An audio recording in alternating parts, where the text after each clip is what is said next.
E seja bem-vindo à quinta aula desse Summit, esse evento que eu já estou há 24 anos nesse mercado, nunca vi um evento tão bonito como esse em prol das farmácias magistrais do Rio Grande do Sul. E se você está aqui, está aparecendo aqui para você o Pix, num valor simbólico, num valor opcional de R$ 199, mas de repente você pode oferecer um pouco mais, vai ser um prazer, vai ser muito bem-vindo receber. Se você não tem condições, qualquer valor pode fazer a diferença para as pessoas que estão ali naquele momento tão estranho e tão dolorido do nosso país. Hoje eu vim falar para vocês de como preparar a farmácia, a sua farmácia para o mercado veterinário. E aqui eu trago aquelas farmácias híbridas, que são farmácias que já trabalham com a humana e também vão começar ou já estão trabalhando com as farmácias com o mercado veterinário, e também é uma excelente oportunidade para quem tem uma farmácia exclusivamente veterinária. Se você ainda está pensando, avaliando se vale a pena ou não, essa vai ser uma aula muito legal para você já começar a perceber que realmente vale a pena e você já começar com algumas informações que fazem parte do alicerce, da base, para você já não começar atropelado e de repente se frustrar ou não ter o resultado desejado, tá bom? Vamos começar com 3 princípios básicos. O primeiro deles é muito importante, você precisa ser habilitado no mapa. Então, mesmo que seja um produto de uso comum, um medicamento de uso comum, um ativo de uso comum, em cápsula, você precisa ter um mapa para entrar no mercado de magistral veterinário. Só ter o mapa e não trabalhar com os produtos exclusivos, ao longo dos meus 10 anos de experiência, eu tenho percebido que também não é interessante. Porque tem muita farmácia que tira o mapa, mas trabalha só com os produtos de uso comum. O veterinário, ele vai fazer prescrição de produtos de uso exclusivo, Pimobendan, Trilostano, Oclacitinib. E se você não tem esses produtos, por mais que você tenha um bom trabalho com os outros produtos, o proprietário, né, do cão, do paciente, ele vai acabar optando em fechar tudo no mesmo lugar. Então esse é o segundo princípio. E o terceiro, que pode até parecer contraproducente, mas você vai entender depois, apesar de ter os produtos exclusivamente veterinários, não enfoque nos produtos exclusivamente veterinários. Enfoque em tratamentos coadjuvantes, tratamentos que possam auxiliar o resultado dos tratamentos exclusivamente veterinários, tá bom?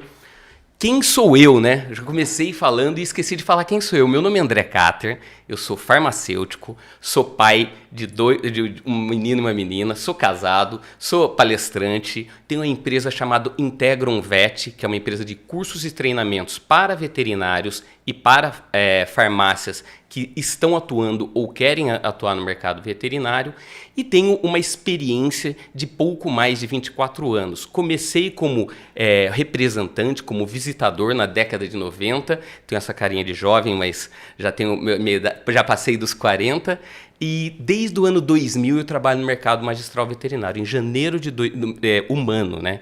Em janeiro do ano 2000 foi a minha primeira, eu entrei numa distribuidora e a partir dali fiz 7 anos lá, fui fazer farmácia, sou farmacêutico de formação, e em 2013 eu comecei o processo do mercado magistral veterinário. Mas vamos falar da farmácia de manipulação magistral, né? É uma farmácia com várias espécies. E aqui eu trago algumas informações para você começar a molhar o pé, para você começar a entender quais são os diferenciais. Uma delas, e a principal delas, mesmo sendo uma farmácia veterinária, é proibido fazer manipulação para animais de abate. Então, suínos, frango, bovinos, piscinos mesmo, peixes também, a gente não pode fazer. Essa informação pode ser até relevante e até compreensível para algumas pessoas, mas traz uma segunda informação que é importante. O Brasil é um dos maiores exportadores de carne de cavalo para alimentos. Então, em alguns locais, o mapa olha com uma certa restrição à manipulação para equinos. É óbvio que tem muitos lugares que tem aras, que tem cavalos que valem milhões de reais, então você pode fazer sem problema nenhum, mas é importante você ter esse radar, você estar preparada para de repente ter um questionamento, tá? O maior mercado para a farmácia de manipulação magistral veterinária são os cães e os gatos.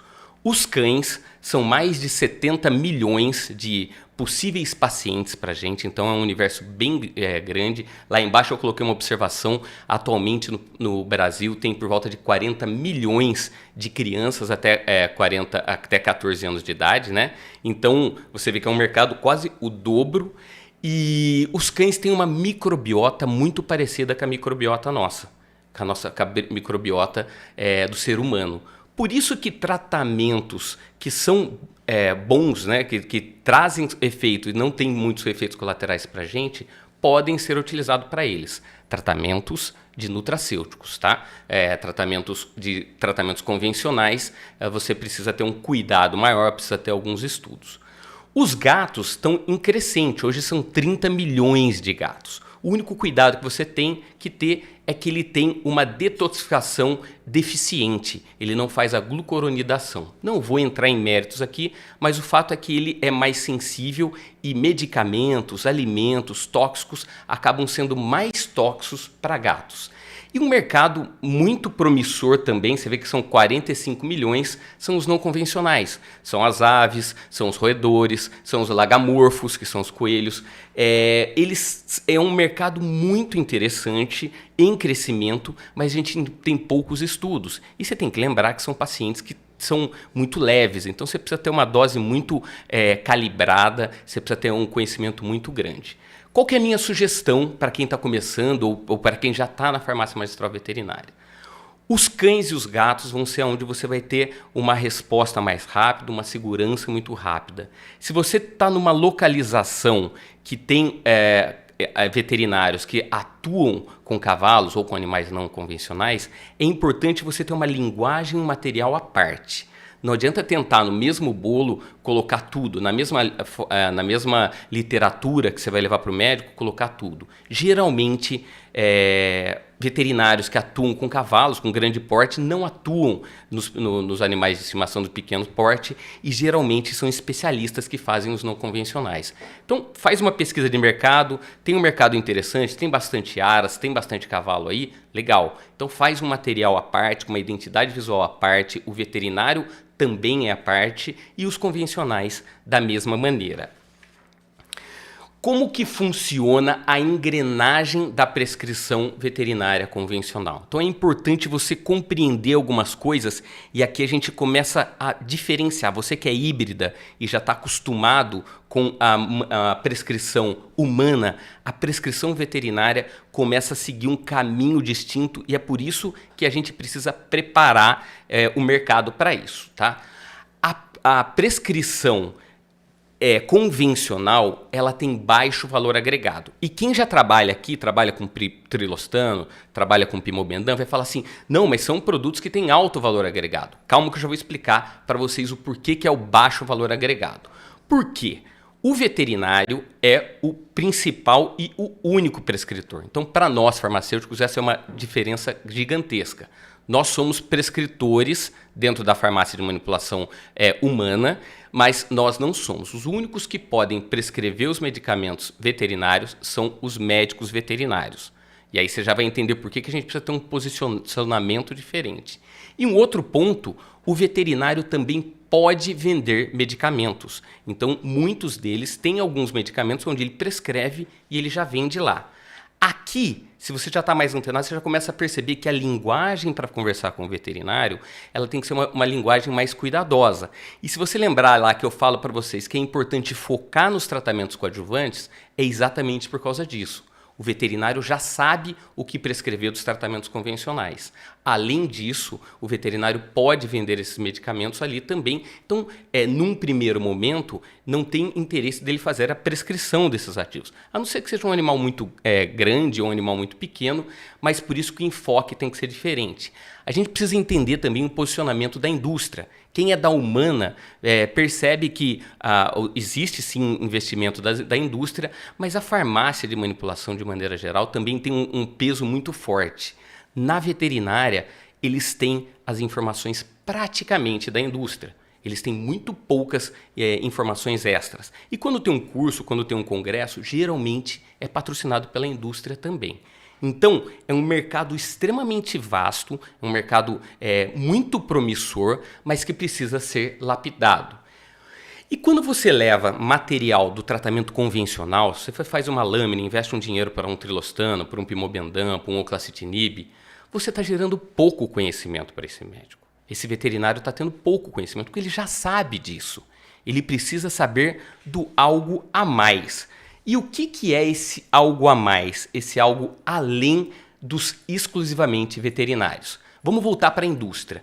A indústria está massivamente em cima desse veterinário. De tempos em tempos ela tem uma visitação, ela leva um brinde, faz um congresso, faz um café e ela vai entregando micropílulas, que eu chamo. São pequenas informações, pequenos lançamentos, algumas coisas mais limitadas, porque a indústria tem essa limitação de forma farmacêutica, de dificuldade de ter uma flexibilidade de ativos. Então, são microconhecimentos, né? E aí eu chamo isso de uma expansão limitada de conhecimento. Atualmente, quem leva a maior parte do conhecimento para o veterinário na rotina clínica, no dia a dia, é a indústria, e ele vai tendo um conhecimento limitado. E aí você tem do outro lado a sua farmácia com ativos, com nutracêuticos, com fitoterápicos extremamente incríveis, com uma resposta terapêutica muito boa, com uma possibilidade de potencializar a ação de um tratamento coadjuvante. Você tem a possibilidade de melhorar a saúde de um paciente. E esse é o grande diferencial. O que você tem, o veterinário nem sabe que você tem. O que você trabalha, o veterinário nem sabe. Então a gente precisa gerar uma demanda ativa. O caminho é gerar uma demanda ativa. E qual que é a diferença de uma demanda ativa para uma demanda passiva? O que a gente vive hoje dentro das farmácias é a demanda passiva. E o que a demanda passiva atende? O veterinário liga para você e fala assim: eu estou precisando de um trilostano de uma forma farmacêutica tal, eu faço. Eu estou precisando de um corticoide, eu faço. Tem como fazer essa forma farmacêutica? Tem como juntar isso? Eu estou com um paciente que está com uma dermatopatia e eu preciso de um medicamento. Você trabalha com pimobendan? Ele sempre está te passando as carências dele, o que ele precisa, e você está atendendo ele muito bem. Isso acontece na maioria das farmácias, na maioria absoluta. Nós, farmacêuticos, nós, farmácia, a gente tem um atendimento passivo. O veterinário pediu, a gente faz. Não, André, mas eu faço algumas fórmulas aqui. Faz baseado no que ele te pede. Não, mas eu tenho um guia de formulações. Calma que a gente vai falar sobre isso também, como é um grande esforço com baixo investimento.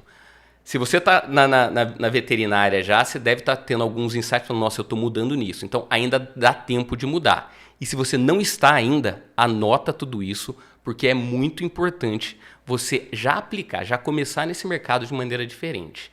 O que você vai precisar implementar na sua região com os seus veterinários, quando você tiver a farmácia habilitada pelo mapa, é uma demanda ativa. Você tem que começar a gerar prescrição. Aquele veterinário que pediu para você um pimobendan, ou aquele que prescreve muito pimobendan, aquele veterinário que prescreve muito trilostano, o pimobendan é para cardiopatias, o trilostano é uma endocrinopatia. Então você já sabe que é um veterinário que tem uma casuística muito grande de cardiopatias, de dermatopatias. Baseado no que você já tem em histórico dele, você já pode fazer uma demanda ativa. E aí, se você não está ainda na veterinária, você pode estar perguntando: mas André, e eu que não tenho? Você tem alguns grupos, eu já estou falando desses 2 grupos para você, tem algumas especialidades que são muito comuns. E aí, mais para frente, eu vou falar de alguma coisa, independente se você já tem o conhecimento ou não. Mas o importante é, um paciente, um veterinário que é um cardiologista ou até um clínico geral, mas que prescreve muito o pimobendan, por exemplo, você sabe que ele tem muita casuística de cardiopatias. Então você vai montar uma fórmula de otimização mitocondrial, você vai colocar uma coenzima Q10, você vai colocar uma PPQ, uma carnitina, alguns anti-inflamatórios como ômega 3, como boswellia, enfim, baseado no seu conhecimento, você vai montar um protocolo para ele e falar: doutor, Eu tenho visto que tem prescrevido muito isso, eu estou te mandando isso. Estou te fazendo essa fórmula aqui. E aí, minha sugestão, eu vou explicar mais, é que sejam fórmulas pequenas, para ele já entender. Porque ele vai falar assim, mas para que serve a boswellia? Por que eu tenho que fazer o coenzima? Para que? Então você tem que estar preparado para isso. A partir do momento que você começa a movimentar uma demanda ativa, esse veterinário começa a ter uma compreensão maior. Você está ilimitando o conhecimento dele. E quando você ilimita o conhecimento dele, ele tem uma resposta terapêutica e ele vai ter uma resposta visível no paciente, ele se conecta e existe uma reciprocidade entre você e ele. E é por isso que daí a gente tem que pensar na prescrição personalizada. Quais são os pontos que são importantes para a prescrição personalizada? Você precisa estimular ele para fazer prescrições cada vez mais curta. Então, não adianta fazer uma prescrição para sempre, uso contínuo. Até porque o uso contínuo é uma coisa que eu uso muito lá na farmácia. O uso contínuo ele tem uma validade de 6 meses. Mas quando o veterinário prescreve um medicamento com uma validade de 6 meses, ele está dando uma oportunidade para esse proprietário voltar daqui a 6 meses. E a grosso modo, os veterinários, a gente sabe que não é assim, mas a grosso modo, 1 ano de vida nosso é 7 anos do cão. Então se ele vai a cada 1 ano, ele está indo no médico a cada 7 anos. Imagina um idoso humano indo a cada 7 anos no médico. Não dá. Então é importante a estimulação dessas prescrições com validade curta. Ele já vai ter uma resposta da terapia, da terapêutica, quando ele tem um protocolo que você já sugeriu para ele. E ele já vai poder fazer ajustes nessa fórmula. Então, prescrições de 1, 2, 3 meses são ideais. Até porque a gente sabe que acima de 3 meses, essas prescrições acabam entrando numa estrutura de hormese. Os tratamentos se tornam horméticos. O sistema acaba se equilibrando e acaba não tendo um resultado tão significativo. Então, até após 3 meses de um protocolo altamente eficaz de nutracêuticos, por exemplo, é importante mudar alguns ou até mudar esse protocolo para você potencializar. Então, aqui é uma aula focada para você pegar e depois no final vou dar um checklist do que você precisa fazer e depois sim tem oportunidades para a gente aprofundar em cada um desses temas, né? Os protocolos, como eu já falei e volto a insistir, foca em protocolo simples, com poucos ativos, que vá direto à causa. É um paciente que é um cardiopata, então vai na causa do coração. Trabalha com anti-inflamatório, trabalha com otimização mitocondrial. É um dermatopata com dermatose funcional. Cerebral, anti-inflamatório de cérebro, melhora circulação sanguínea. Quem tem farmácia de manipulação humana já sabe alguns protocolos, já tem isso em linha. Esse é um ponto muito importante também. Num primeiro momento, trabalha com o que você tem em linha, mas com uma linguagem adequada. Você precisa ser o mentor do veterinário. E talvez você não se veja como mentor dentro da farmácia humana, você que é híbrida, porque o médico tem muito conhecimento, ele muitas vezes não dá abertura, né? Mas na veterinária você tem uma abertura maior. Eles são mais ressabiados, mas você tem uma abertura maior. Então se posicione dentro desse mercado como sendo um grande diferencial, como sendo uma farmácia exclusiva para isso. Se posicione como um grande conhecedor, como um mentor. E aí você vai criar essa conexão. A gente precisa fazer a orientação veterinária com frequência e sequência.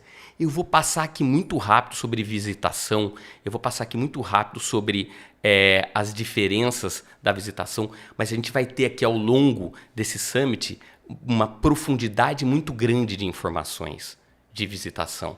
Mas o que é importante? A visitação ela é necessária fazer frequência e sequência. Não adianta o visitador ir de vez em quando. Ele tem que ter um período, um ciclo, e tem que ser constante. Ele tem que saber o que falar. Na veterinária, você farmacêutico ou o seu farmacêutico da sua farmácia, ele vai precisar ter essa orientação veterinária com frequência e sequência. Nem que seja para escolher 5 veterinários, os que mais prescrevem, os que são mais abertos a tratamentos coadjuvantes, e fazer uma frequência e sequência. Sempre lembrar dele. Esse aqui é cardiologista, esse aqui é um hematologista, esse aqui é um nutrólogo. Os nutrólogos veterinários são grandes parceiros e são fontes de informação para a gente também. Identifica quais são os veterinários que trabalham com uma alimentação natural, identifica os veterinários que fazem prescrições já de nutracêuticos, tratamentos integrativos e conversa com ele, entende. E de repente, se tem algum ativo que você não sabe o fim, conversa com ele. Essa troca ela é muito importante, né? Qual que vai ser a sua estratégia dentro da visitação? Qual que vai ser a estrutura, o pilar que você vai precisar fazer pensando em visitação? Você tem que focar na farmácia. Você tem que focar nos diferenciais da farmácia. Qualidade, não é uma empresa de velas ou uma padaria que é coisa rápida. Existe uma mini indústria, as formas farmacêuticas, os palatabilizantes. Você precisa concentrar essa informação. O veterinário precisa saber. O veterinário não sabe. Eu tenho dado aula do Brasil inteiro para veterinários. E ele ainda acha que a farmácia de manipulação tem matéria-prima refugada, de refugo. E não. Ele precisa compreender que a gente tem muitas possibilidades. Aposta no seu DNA. Se você já tem uma farmácia humana e você já tem um perfil de ter uns tratamentos tópicos muito interessantes, invista. Se você atua muito na suplementação alimentar, invista. Se você está numa área que você tem pessoas com menor poder aquisitivo, mas você tem um volume muito grande, trabalhe focado em protocolos com uma melhor relação custo-benefício. Se você está numa área diferenciada, aposta nos produtos exclusivos, de tecnologia. O importante é você focar nisso. Começa a cair muito medicamento para gato, faz uma identidade visual para gato, para cachorro. Você está próximo a aras, vai para o mercado de cavalo. Entenda esse mercado e aposta no seu DNA. E o mais importante, eu tenho usado muito essa palavra, eu quero que você grife aí e lembre ela todo dia. Trabalhe no empilhamento de conhecimento. E é aqui que eu faço um parênteses para as farmácias que às vezes investem um dinheiro muito grande para fazer guias de formulações, com algumas formulações grandes, estratégicas, com um nome bonitos, com uma resposta terapêutica muito boa, mas muitas vezes o veterinário não sabe por que está prescrevendo. Ele simplesmente prescreveu. E às vezes o proprietário, né, do paciente não está preparado para uma fórmula com uma tecnologia muito alta, com um custo elevado.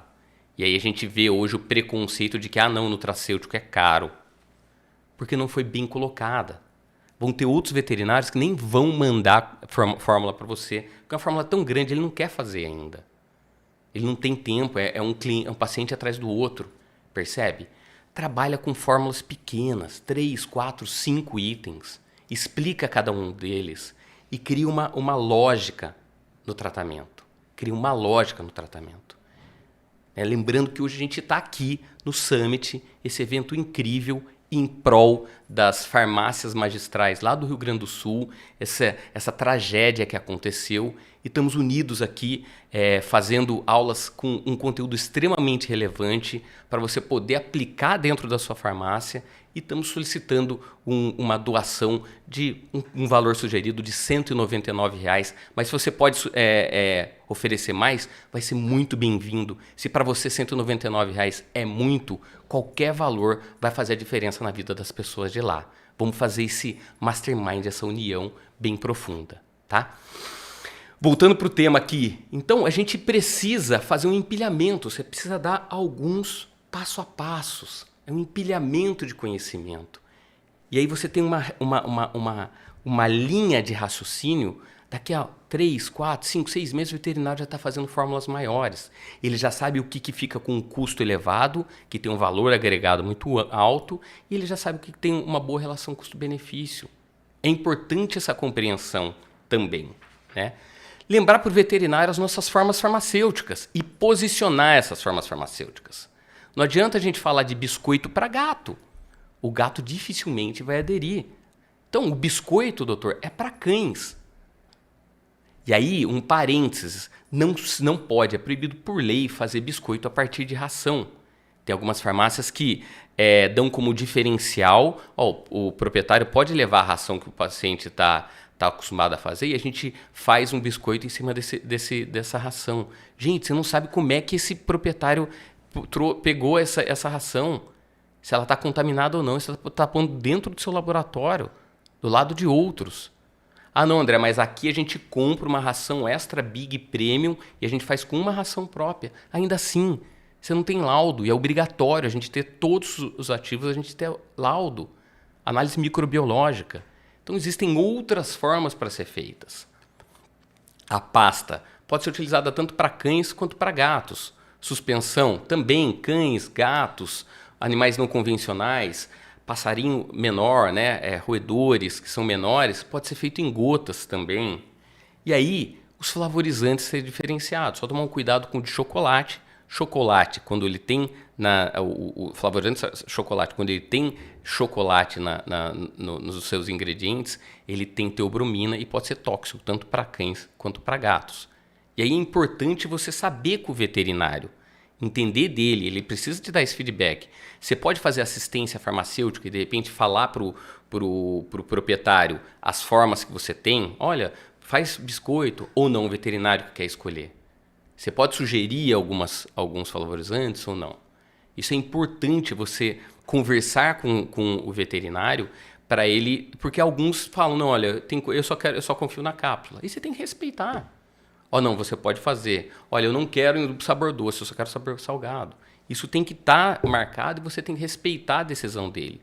O veterinário é o único prescritor dentro da medicina veterinária. E aí, a gente trabalhar com fórmulas bases prontas ou bases próprias? A gente tem, e eu estou há 10 anos nesse mercado, então a gente tem os nossos desenvolvimentos, a minha base de biscoito, que é quase um filho para mim, né? Só que é uma dificuldade tão grande a gente ficar com todos ativos, ora a farinha vem de uma cor, ora vem da outra, ora tem uma granulometria, ora tem outra, às vezes você tem que comprar uma quantidade muito grande e perde. Então hoje, se você me pergunta qual é a melhor opção, trabalhar com bases prontas. Já tem no mercado já uma que é consolidada, outra está entrando, outros distribuidores também estão entrando, então vai ter uma linha muito grande. Já tem bases de suspensão, bases de pasta, a gente já tem essas oportunidades.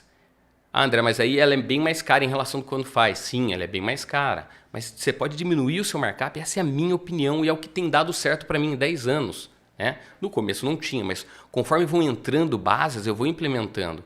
Porque meu foco tem que ser outro. Eu tenho que ter a garantia de ter um laudo. Então, fica aí a minha dica. Né? Não desmerecendo quem tem. Eu tenho a minha base própria também, mas eu tenho procurado sempre priorizar as bases prontas. Né? Falando agora de visitação, eu vou passar muito rápido pela visitação, que vocês vão ter aulas maravilhosas aqui. Né?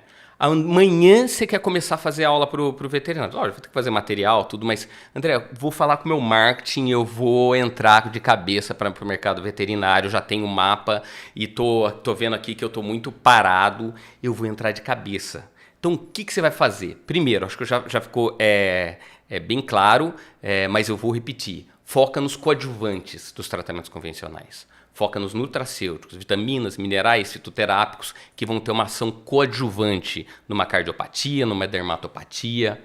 Em caso de dermatopatia, você já tem um monte de shampoo, você já tem um monte de possibilidade que a indústria faz também. Foca nos protocolos orais de dermatopatias. Foca em intestino. É o intestino que vai fazer a diferença no tratamento. É o intestino que vai melhorar esse paciente também. Vai fazer com que esse paciente não tenha reincidências. Então, você vai fazer de coadjuvantes e dentro dos coadjuvantes, protocolos para dermatopatias e foca na geriatria. Todo paciente com mais de 7 anos, ele já começa a precisar de um tratamento preventivo. E a maioria, existe uma população gigantesca. E quando você fala de geriatria, você fala de cardiopatia, você fala de gerenciamento de peso, que aqui embaixo tem a linguagem adequada, você fala de disfunção cognitiva. E aí, utilizar a linguagem adequada. Não adianta você falar de um emagrecimento com um perfil estético, como a gente fala na humana. Você tem que falar de gerenciamento de peso, de diminuição de síndromes metabólicas. Existe um estudo muito grande lá nos Estados Unidos que demonstra que nós, seres humanos, temos uma visão deturpada do paciente. Aquele paciente que está num score, num peso saudável, a gente tem uma olhada, a gente vê ele como um subnutrido. Aquele que já está sobrepeso, a gente acha que é o peso ideal. E o que já está obeso, a gente tem uma visão de que é o paciente que está um pouquinho fora do peso. Então não adianta a gente falar de emagrecimento, a gente tem que falar de gerenciamento de peso. Não adianta falar para cães atletas. Tem cães atletas, sim, tem os cães da polícia, mas de maneira geral você tem que falar de sarcopenia. Você tem que falar de cães idosos que precisam de uma melhoria também da massa muscular, da massa magra. Você precisa falar para pacientes pós-cirúrgicos. Não adianta falar de tratamentos para memória. Fala de disfunção cognitiva. Não conecta você falar de memória para o cão. Ele vai aprender mais. Não. Ele tem disfunção cognitiva, que é o mau Alzheimer canino. Então, são essas possibilidades, né? E qual o perfil ideal do visitador? A primeira parte deles é um conectado com pet. Porque não adianta você ter um visitador, por exemplo, que vai numa clínica e tem alergia a gato. Começa a espirrar lá, que nem louco. Que tem medo de cão, que se irrita com barulho de cão latindo. Essa é a realidade da clínica veterinária. Então você precisa ter alguém conectado com o pet. André, eu já tenho alguns visitadores, não quero investir ainda. De alguns visitadores, escolhe um que tenha mais esse perfil. Tem dado muito certo em muitas farmácias que eu dou mentoria. Tem mais de 2, 3, 4 visitadores. Destaca um que já tem um perfil mais para o mercado veterinário. Ou se você quiser já fazer investimento, já investe com uma pessoa certa. Nota também a diferença de linguagem. O médico humano, ele tem foco na patologia. Ele tem uma visão mais racional do tratamento, da profissão dele. O veterinário, ele tem uma visão mais emocional.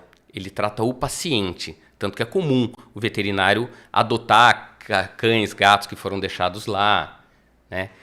E aí a gente tem sempre essa pergunta, tem um visitador veterinário? Pode ser um veterinário, mas é importante que fique claro que ele não vai ser um concorrente dos outros veterinários. De repente ele atua em acupuntura, em alguma forma, algum tratamento integrativo. É importante você conhecer se isso não vai ser uma barreira. E farmacêutico? Os farmacêuticos geralmente a gente tem uma tendência a falar o farmaloguês. A gente tem uma tendência a não ter uma conexão muito grande. Para mim, o que deu mais resultado foi uma pessoa de marketing, uma pessoa que já estava habituada. E é curioso que eu falei para vocês, né? Ele não tem pet, mas gosta muito. E ele se conecta muito bem. E aí você dá um treinamento técnico, tá? Mas qualquer um dos três pode ser uma boa oportunidade. E o perfil ideal do farmacêutico? André, vou precisar ter um farmacêutico para isso? Se você tiver mais que um farmacêutico na sua farmácia, sim. A minha sugestão é que um farmacêutico se especialize na veterinária. Porque tem excipientes como propilenoglicol, como xilitol, como sorbitol, que são extremamente seguros para a gente e podem gerar um desconforto gastrointestinal em cães e pode ser tóxico para gatos. Então você precisa saber de alguém que fale a mesma língua, que aprenda a mesma língua. As dosagens são muito diferentes. E é importante você ter bem claro isso. Nós, farmacêuticos, não indicamos, não sugerimos, não prescrevemos para animais, para a veterinária. Então esse é um ponto muito importante. A gente precisa ter uma orientação para o veterinário. A assistência farmacêutica, sim. A assistência farmacêutica vai ser para o proprietário, sobre sabor, forma, posologia, desde que o veterinário autorize você a fazer essas substituições. Mas a orientação, o foco principal tem que ser no veterinário. Busque um contato rápido, direto com ele. Existem muitos momentos que você precisa falar com ele, a gente vai falar no próximo slide. Peso e espécie são primordiais nessa orientação. Então, você precisa saber o peso. 200 miligramas de SAMe é muito ou é pouco? Depende do peso do paciente. Então, você precisa, a receita precisa estar até para você dar orientação. Porque se vier 200 miligramas numa receita, você vai aviar porque não sabe o peso do paciente. Então, isso é muito importante. Por que você precisa ter o contato direto? É muito comum a prescrição dele em miligrama por quilo. E pode ser feita pela lei? Não, mas é uma prática. Aí você precisa avaliar, de repente você vai precisar se estiver bem feita. Ou não. Eu sempre falo que a farmácia é o nosso reinado. Então, se você acha que isso não vale a pena, não faça na sua farmácia. Não é porque o seu concorrente faz, não é porque o seu vizinho faz. Faça o que você acredita que seja certo. Mas assim, pode ser que venha. Condroitina 20 miligramas por quilo. Lá em cima está que o paciente tem 5 quilos. Tem que fazer o cálculo. A troca de microgramas por miligrama é muito comum. Tem que ficar muito atento. Deixar no sistema bloqueado. Copiar a bula de industrializado é outra coisa que é muito comum. Aí pede lactose, proteína bruta, pede um monte de coisa. Aí nos grupos eu vejo assim, nossa, o veterinário pediu proteína bruta. Não, então você tem que conversar com ele. Não vai precisar de tudo isso. Tem um monte de recipiente ali que você não precisa fazer. Doses de níveis de garantia, porque lá na bula está lá, níveis de garantia por quilo. E ele acha que aquela dosagem é por quilo de paciente. E não, os níveis de garantia são níveis por quilo de produto. Então você tem que dividir aquela dose por 1000. É outra coisa também. Veterinários que querem uma fórmula igualzinha ao industrializado. E tem muita fórmula industrializada que tem 20, 30 aminoácidos, vitaminas, minerais, e tem um custo muito baixo. São subdoses. Já que ele te pediu esse industrializado, falou, doutor, isso aqui não vale a pena. E fazer uma fórmula personalizada. Sair da demanda ativa. Não, doutor, eu faço isso aqui sim. E apanhar para fazer um agente suspensivo aí com 20, 30 itens e focar no que o doutor quer. E focar em 5, 10 bem focados. E pedir tudo junto e misturado, ele não sabe o que pode, o que não pode. Então, isso é muito importante. Dentro do atendimento do cliente, a gente tem uma farmácia que é pediátrica. Então, hoje, o cão, o gato, são filhos desse paciente, desse proprietário. Então, você precisa ter um atendimento interessante. O pet pode entrar na sua farmácia? Você precisa conversar com o mapa e tem que ver, se você é uma híbrida, como é que os outros clientes vão se sentir, né? Mas eles gostam muito de levar o filho deles para você conhecer. Eu tenho autorização pelo mapa para deixar, lógico, ali na recepção, e isso ele é sempre bem-vindo. O atendente também não pode ter alergia, não pode ter medo, não pode odiar o cheiro. Porque você imagina, entra ali e começa a espirrar, eu odeio cachorro. Já perdeu o cliente. E ele vai falar pro veterinário, que também é uma pessoa que gosta de cães e de gatos, e vai acabar piorando a situação. Você fica queimado, né? Cuidado com os comentários. Eu já vi muita farmácia perder, porque às vezes a recepcionista fala, nossa, essa dosagem eu nunca vi. Ah, não sei para que é isso não. Será que ele não errou? Meu, isso aí não é para falar com o proprietário, é para falar para o veterinário. A gente não pode sugerir nada para o proprietário, a gente tem que sugerir para o veterinário. E um ponto que para mim é muito importante, concorrente não é inimigo, concorrente é concorrente. Não é... Eu tenho alguns casos que até são amigos, acho legal, mas assim, você não precisa ser amigão. Mas não é inimigo, gente. Cada farmácia que entra vai melhorando. Mais pessoas sabem. Um veterinário que não gostava de você começa a mandar, Eu fui a primeira farmácia de Campinas. E todas as farmácias que entraram depois aumentou meu faturamento. Nunca tive uma redução. Porque é mais gente falando. Quem que são os concorrentes? As farmácias sem mapa, que fazem sem ter mapa, as agropecuárias, que atendem direto, substituem prescrição, a automedicação, que vem do Dr. Google, que vem de uma série de outras situações. Esses são os nossos maiores concorrentes. E para finalizar, eu deixei um resumo aqui, um checklist muito importante de tudo isso que eu falei. Depois você pode rever, mas assim, quais são os pontos mais importantes? Primeiro, ter mapa, fundamental. Senão nem começa a trabalhar com a medicina veterinária, tá? No mercado magistral veterinário. Segundo, além de ter mapa, buscar ter autorização para trabalhar com os exclusivamente veterinários. Terceiro, mesmo tendo exclusivamente veterinários, o veterinário já sabe o que ele prescrever, como prescrever dos tratamentos convencionais. Foca no restante, nos tratamentos coadjuvantes. Quarto, foco na demanda ativa. Não espere ele te pedir, dê sugestões para ele. 5, empilhamento de conhecimento. Começa com fórmulas pequenas e vai crescendo. Usa dermato para uso oral, geriatria, são 2 focos principais para você começar já. Trabalha nesse macro. Você vai atender clínico geral, você vai atender especialidade com esses 2 focos. Dê assistência ao tutor, mas tenha orientação ao veterinário. E nunca se esqueça, a sua farmácia é uma farmácia pediátrica. Muito obrigado pela presença de vocês, obrigado por participar até aqui, parabéns por ter tomado essa decisão e olha, continua fazendo as suas doações aqui para o Summit, esse evento maravilhoso em prol das farmácias que estão lá no Rio Grande do Sul, essa tragédia que entristeceu. Aqui embaixo vai ter um Pix para você fazer o valor de R$ 199. Se você puder fazer um valor melhor, vai atender mais pessoas. Se você não puder, se você já fez, se você, em qualquer maneira, qualquer valor vai ser bem-vindo. Juntos somos mais. Muito obrigado e até a próxima.